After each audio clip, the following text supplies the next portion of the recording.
Welcome back to Dolphins Daily, your daily dose of Dolphins content with your boy Chris Kane. Let's talk about the Dolphins.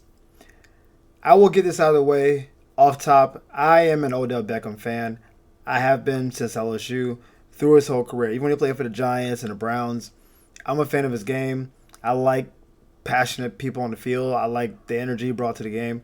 To be a celebrity diva wide receiver in Cleveland that's something. He did a lot for New York, obviously, but I'm a big Odell fan. So when the Dolphins signed him a year ago, I was hyped, even though I knew he was on the wash side of the game, right? I knew we weren't getting prime Odell one-hand catch, but we can get a little bit of that Cleveland Odell.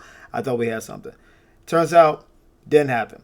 If you don't remember the whole run of Odell, it was not good.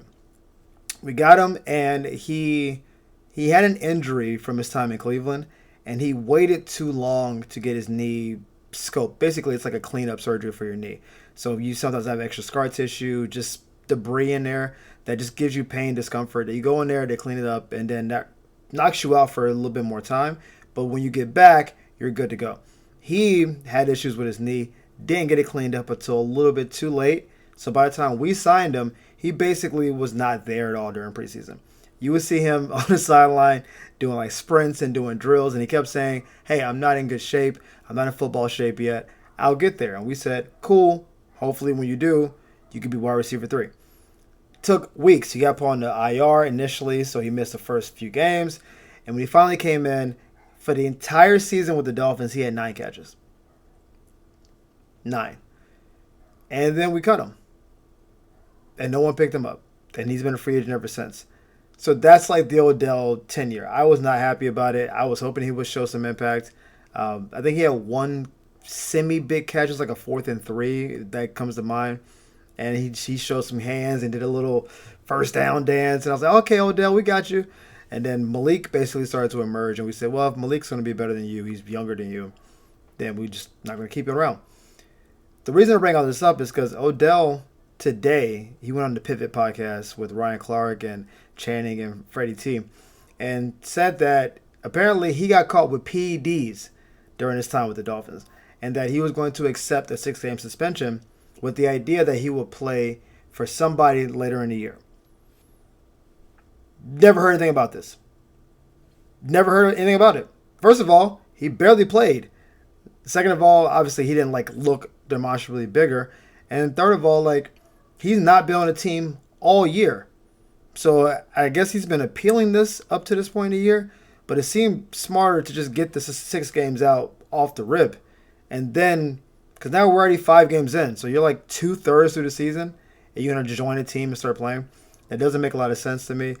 My fear is that Odell is done, and he would never play in the NFL again, and that, this may be his last foray into the public circle of conversation.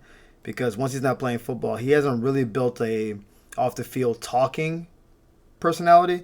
He's still a big name. People love Odell. He's popular, but he doesn't have a podcast as far as I know. He doesn't, he's not on TV. He's not an actor. I think he's kind of washed. I'm disappointed about the PED thing, but it makes sense to me because one of the things that PEDs help you with is getting back from injury. If people think that PED just thinks of I'm getting muscles and I'm trying to take over the world. Andy Pettitte talked about this when he was with the Yankees because he took PEDs as well. And he talked about he just wanted to get back on the field, and that's something that helped him. I believe Odell, who's dealt with a bunch of injuries for the last 6 years of his career, wanted to get back on the field with the Dolphins. He had a 1-year contract, and the idea was the faster I get back on the field, I can show that I'm still fast, explosive, still Odell. I can earn my keep here, but more likely earn one last contract and then off in the sunset. I think that's what his mentality was. He said he didn't know he took a PED. It's an unknowing kind of thing. You do with that what you will. I think some things start as not banned and then get banned later. Sometimes your agent says take this, and sometimes you're taking PEDs and you're just lying. You figure out where you want to fall on that ladder. I've never heard anything about Odell doing PEDs before this exact moment. So I'm going to give him the benefit of the doubt. I've started with saying I'm already a fan of him, so take me with a grain of salt. But I never thought of him as being that. I just thought of him as being a supreme athlete. But late in your career, injured, trying to make some money, It makes sense. 6 games is not the most cost prohibitive thing in the world, but I wish Odell the best. I hope he gets picked up by somebody. It won't be Miami. I'll tell you that. Maybe a team like Buffalo before the playoffs. And again, I can't root for Buffalo, but I can root for him. Like, receivers get hurt throughout the year. I don't know what kind of shape he's in. That's another thing. And I just think that we're not going to see Odell again. And it kind of is sad to go out like this. And it's hard to think that his last showing was with the Dolphins. And it was unspectacular. So I mentioned that we were having some issues at slot corner. We were thinking about moving Minka down and, putting Ethan Bonner in that spot or what have you. Well, the Dolphins had trials today for corner, and we tried out 3 different players. I'm not going to lie to you. I read their names and said, I'm not going to mention them because none of the 3 have ever played it down in the NFL. They all were practice squad people that got cut by their practice squad and were just floating out. One was on our practice squad, but then we didn't make the roster, so obviously we didn't think of him as even being a top 8 corner for our team, given how many corners we had. I don't expect any of them to make the team. I think this is more like a formality because there are still corners kind of floating out there that if we wanted to go make a move for a corner, we could. If we wanted to spend some money, we can. These guys are basically free. It's like, hey, can you just be like a body that plays corner? If we're going to get a corner, I would just rather us go get BJ Adams. Y'all know I'm UCF till I die. Go get BJ. You draft. He didn't draft him, but he came in for the pre-draft analysis. Bigger corner, played at UCF, as I mentioned. He was on not the final 54-man roster, but he was on the initial roster, on the cut line. We thought maybe there's some potential there, but it didn't quite work out. Go get one of the people we've worked out. We went through a whole exhaustive process of bringing people in. We had a lot of corners come and go, tried a lot of people out. I don't think any of these people make the team. They may be on the practice squad at best. I don't really see anything from the story, which is why I didn't even bother coming here with names today. I didn't want to burden y'all with 3 names that you're most likely going to forget. Like, why would I do that to yourself? It's not a good situation. This tells me that we are kind of desperate at corner because why would you have tryouts at week 5 of a season? Like, yo, we got to bring in some tryouts. Remember we did this with running backs and none of those guys are on the team anymore? We did this with offensive linemen. None of those guys are on the team anymore. We've done this a couple different times. We brought people in to just try to fill spaces and then they either make the team and then immediately get hurt, which is weird, or they try out and then just don't make the team. I'm expecting this to be the latter. Nothing to see here. Coach McDaniel has spent a lot of this offseason and even during the season, I think trying to flip his image. The image is that he's this kind of quirky, like awkward dude who like meanders and rambles in his sentences, and I think all that's 100% true.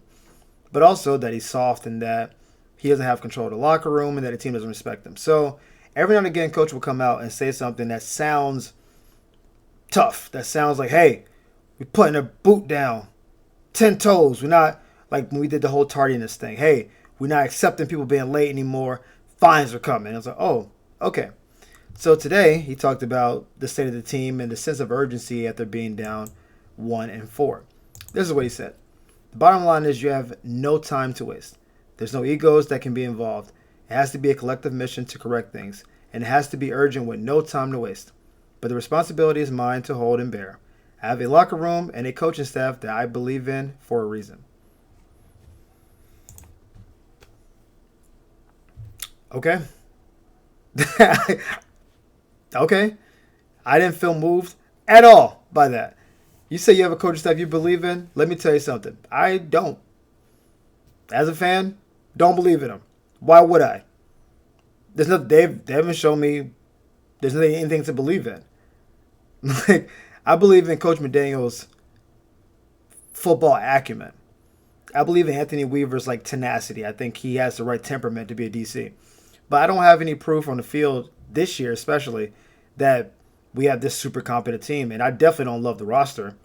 How could we? We literally are trying out 3 dudes who have never played in the NFL. Hey, do you want to play cornerback for us? We might as well go to Last Chance U and just start picking up people. Hey, I know you're 35 years old. You were thinking about playing corner in the NFL? I was like, my whole life, yeah. I've always thought about playing corner, but, I have a job and 4 kids. It's like, nah, you good, bro? Get over here. Throw in this jersey. You look good in teal? Yeah. and now you play for the Dolphins, right? This message to me was like, it had the exoskeleton of bravado, if that makes sense. Like, if you like read the words, like, yeah, coach is like, he's showing confidence and leadership, taking responsibility. But if he said these words out loud, would you feel, oh man, that guy's commanding the room? I think you would feel like, and I can just hear him saying it, and it sounds like that's one of the issues of how Coach McDaniel does press conferences, is that he sounds so like uneven so often that even when he's saying something that's like really profound or something really important, it sounds like it's being undercut by him. He's like, we have, like a really strong coaching staff. I believe in them. And it's like, do you? Because you didn't sound like you did, but that's just how he talks. Like, that's how he talks about everything. So I know the tone and what he's saying doesn't always align. The words of this are pretty powerful if you want to take it that way. I don't find much power in it. I think he's saying the obvious. Hey, we're 1-4. We got to turn around right now. Lock in. Get out of your feelings. Get out of your egos. We got to play better. Yeah, you're 1-4. That makes sense to me.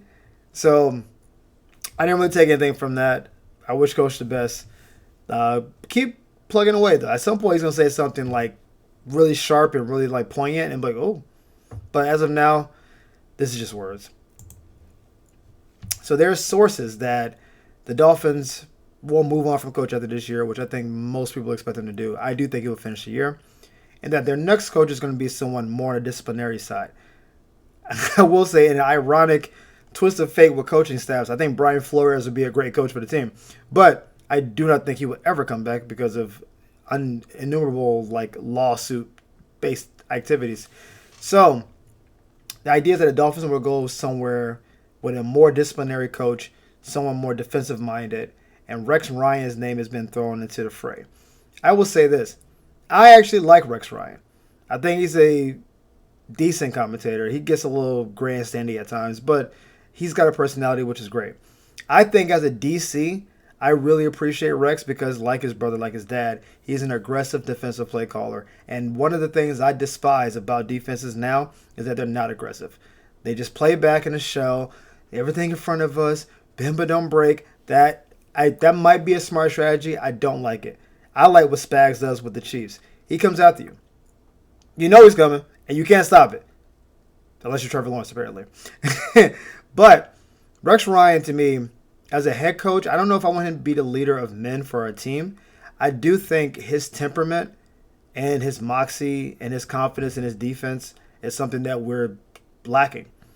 He was talking about the Jets like, oh, we can go beat Tom Brady with Mark Sanchez at quarterback, who no one thought was good. Tom Brady was already the best player in the league. And he's like, we can go get that.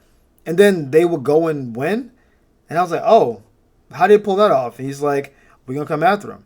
We're going to run the ball, play action, pass, keep the game tight, make it look ugly. And sometimes when you talk, your team has to back up what you say. Like they say, oh, that's bulletin board material you're giving them. It's bulletin board material both ways. If I tell my team, yo, we can go beat those boys, and they say, yeah, and people are like, do you really want to poke the bear? They're like, well, we think what coach said is true. We're not going into the game thinking we're going to lose. He just said the quiet part out loud. Now we got to go back him up. Now, again, if you lose, devastated. People make fun of you all week. But sometimes you rise. You rise to the occasion. You show up and say, coach believed in us. He thought we could do it, and then we went and did it. I think that's what the team needs. And I think Rex, just his personality, commands more respect. He's been to 2 AFC championship games as a coach. He's been a good defensive coordinator with Baltimore before that. So he has a pedigree of, my Baltimore defenses were great. My Jets defenses were also great. Revis Island was under me. I mean, that's a big part of it. Now, the end of his tenure wasn't great. And I don't know how amazing of an X and O guy he is. You would have to have a really awesome offensive coordinator to balance him out because Rex is not involved with the offense at all. He's got nothing for you on that side of the ball. He is, I'm going to be the mouthpiece, Jerry Jones type dude out in public, and I'm going to get that defense right. We're going to get 2 corners on this team. Guaranteed. There will be 2 corners playing for Rex Ryan. He won't play any other way because I need to play man because I'm sending the dogs after you. So I got to get me 2 corners in here. Guess what Miami doesn't have? 2 corners. He'll get 2 corners from somewhere, under a rock, maybe in Bikini Bottom somewhere. He'll get him in the draft. He'll go find 2 corners. And then he's going to send them boys. He'll get a couple linebackers in there he likes, and we coming after you. You got to have an OC that's holding it down, though, because that was the Jets' downfall. They couldn't really score, right? A lot of games were in the low 20s, high teens. If you can get a good offensive coordinator with the talent we have, and he comes in with his moxie, bravado, loud, boastful energy, could work. I don't think he's choice number 1, but I think he would be on a short list. They said they want a Dan Quinn type. I'll just be 100% honest. I don't think Dan Quinn's that good of a coach. I think he got Jaden Daniels and Cliff Kingsbury, and then the rest of the team just plays around those 2 guys. I didn't think he was a great DC even for the Cowboys. I'm not a Dan Quinn guy, but Dan Quinn has success going right now, so more power to him. But I think if that's what you're looking for, Rex Ryan is definitely on the list. I think Jesse Minter, who's the DC for the Chargers, is also on the list. There's a few people out there, but I wouldn't hate the Rex Ryan hire, personally. I've always been kind of fond of Rex. He talks a lot, but would he be your 10-year coach? Nope. This is a 3 to 5 year journey, and at some point he's going to flame out. It's going to be like a supernova. You know what's going to happen, but you're going to enjoy the ride. We will certainly have a lot of content to cover on this channel, which I will thoroughly appreciate. And we're going to be back in the main public, right? ESPN will talk about the Dolphins because it'll be Tua versus Rex, or if Tua's not there anymore, whoever the quarterback is. Rex is going to be talking. When we play Josh Allen, he'll be like, I've been watching Josh Allen on the film. We're going to take that Minotaur down. Okay. Let's see it. And if he does it, then. And if he doesn't, he'll say, we'll get him next time. We play him twice a year. So I'm not actually opposed to this. I've heard some other coaches be thrown out. I'm like, I heard Rex, and I said, I don't know if he still has it. He hasn't coached in a few years, so maybe the game may have passed him by, but I'm down to hear it. But as always, y'all, thank you for tuning in to Dolphins Daily. We appreciate the love and support. Thank y'all for the likes and the subscribes. We'll see you next time on Dolphins Daily. Peace.